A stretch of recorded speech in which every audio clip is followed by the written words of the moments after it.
왜 어떤 사람들은 은퇴 후 살보다 죽음을 덜 두려워하게 되었을까? 은퇴는 누구에게나 오는 삶의 이정표입니다. 누군가는 자유를 꿈꾸며 또 다른 누군가는 그저 쉼표라 생각하며 맞이하죠. 그런데 어떤 사람들은 은퇴가 인생의 끝자락처럼 느껴지기도 합니다. 누적된 피로, 줄어드는 수입, 멀어지는 인간관계, 텅 빈 하루. 이 모든 것이 복합적으로 얽히면 어느 순간 사는 게 버겁다는 말이 입에서 맴돕니다.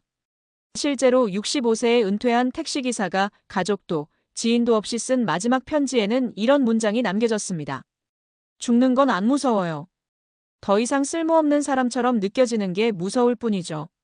이 편지는 우리 사회의 은퇴 현실을 그대로 보여줍니다. 지금도 수많은 은퇴자들이 돈보다 외로움, 건강보다 목적 부재, 그리고 쉴 권리보다 존재 의미의 상실로 고통받고 있습니다. 은퇴가 자유가 아닌 감옥처럼 느껴지는 이들. 그들을 위한 진짜 은퇴 준비는 무엇일까요? 본론 은퇴는 끝이 아닌 설계해야 할 또 다른 시작입니다. 많은 사람들이 은퇴를 단순히 직장에서의 퇴장으로만 생각합니다. 하지만 진짜 은퇴 준비는 단지 퇴직금을 얼마 모았는지, 연금이 얼마나 나오는지가 전부가 아닙니다. 우리가 진짜로 준비해야 할 것은 다음 세 가지입니다. 경제적 생존 능력, 사회적 연결망, 삶의 목적. 이 세 가지가 균형을 이룰 때 은퇴 이후의 삶이 지옥이 아닌 인생 2막이 됩니다. 실제 사례를 통해 하나하나 짚어보겠습니다. 사례 1. 퇴직금 1억으로 3년을 버텼습니다. 그 뒤엔 아무것도 없었어요. 마이너스 65세 전 택시기사 김철수 씨의 이야기. 김철수 씨는 35년 넘게 밤낮 없이 택시를 몰았습니다. 하루 평균 12시간, 일주일에 6일. 가족은 멀어졌고 친구도 하나둘 끊겼습니다. 은퇴 당시 퇴직금 1억 원이 있었지만 고정 수입이 없다 보니 병원비, 생활비로 3년 만에 바닥이 드러났죠. 몸도 아프고 사람 만날 곳도 없고 내가 왜 사는지 모르겠더라고요. 배울 점. 퇴직금은 일회성입니다. 지속 가능한 수입원이 꼭 필요합니다. 자영업이든 월세든 파트타임이든 은퇴 후에도 작게나마 꾸준히 들어오는 활동성 수입을 설계해두는 게 핵심입니다. 사례 2. 단 하루도 연락 올 사람이 없었어요. 그게 제일 힘들었습니다. 마이너스 62세 전기공사기사 이영호 씨의 이야기. 이영호 씨는 기술직으로 일하며 30년 넘게 외길을 걸었습니다. 퇴직 후 혼밥, 혼술, 혼잠의 삶이 시작됐습니다. 직장에선 사람들이 넘쳤지만 퇴직 후엔 연락할 사람조차 없었습니다.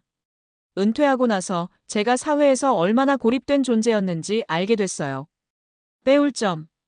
은퇴 전부터 사회적 관계를 넓히는 연습이 필요합니다. 친구, 동호회, 자원봉사, 온라인 커뮤니티 인간관계는 퇴직 후가 아니라 퇴직 전부터 준비해야 합니다. 사례 3. 누구도 나를 필요로 하지 않는 느낌. 그게 가장 견디기 힘들었죠. 마이너스 66세 여성 전직 간호사 박순자 씨의 이야기.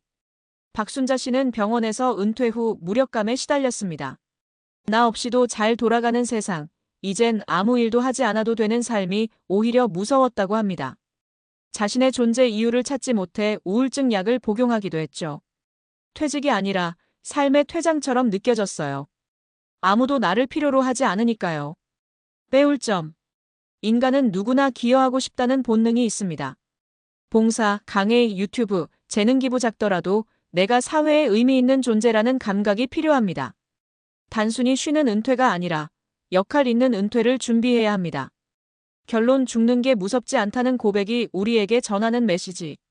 죽는 건 안 무서워요. 이 말은 단지 한 사람의 고백이 아닙니다. 은퇴를 단순한 끝으로 여겨온 사회에 던지는 경고이자 우리 모두에게 주는 메시지입니다. 우리는 모두 언젠가 은퇴합니다. 문제는 그 이후의 삶을 어떻게 설계하느냐입니다. 다시 정리하자면 은퇴 후에도 삶의 질을 지키기 위해선 다음 세 가지를 반드시 챙겨야 합니다. 준비 요소 왜 필요한가? 구체적 실천 방안. 경제적 자립생존의 기반, 자존감 유지에 필수연금 외부업, 월세, 투자 수익 등. 사회적 연결망 고립은 우울과 자살의 주된 원인 친구, 동호회, 커뮤니티 참여. 삶의 목적 존재 의미가 사라지면 무기력에 빠진 봉사, 재능 기부, 창작 활동. 마무리 좋은 삶을 계속 살아가게 만드는 건 소득이 아니라 의미입니다. 이제는 은퇴도 설계가 필요한 시대입니다. 평균 수명 83세, 은퇴 후 20년 이상의 시간이 남습니다. 그 시간을 단순히 버티는 것이 아니라 살아내야 한다면 당신은 어떤 계획을 세워야 할까요? 퇴직금을 얼마나 받았는지보다 중요한 건 퇴직 후 하루하루를 어떻게 보낼 것인가입니다. 다음 3가지 질문을 스스로에게 던져보세요. 나는 은퇴 후에도 돈이 들어오는 구조를 가지고 있는가? 나는 일주일에 몇 명과 의미 있는 대화를 나누는가? 나는 지금 누군가에게 필요한 사람인가? 이 질문에 YES라고 답할 수 있다면 당신의 은퇴는 더 이상 끝이 아니라 진짜 삶의 시작이 될 수 있습니다. 그리고 그 시작은 지금 당장 준비할 수 있습니다. 늦지 않았습니다. 오늘부터라도요.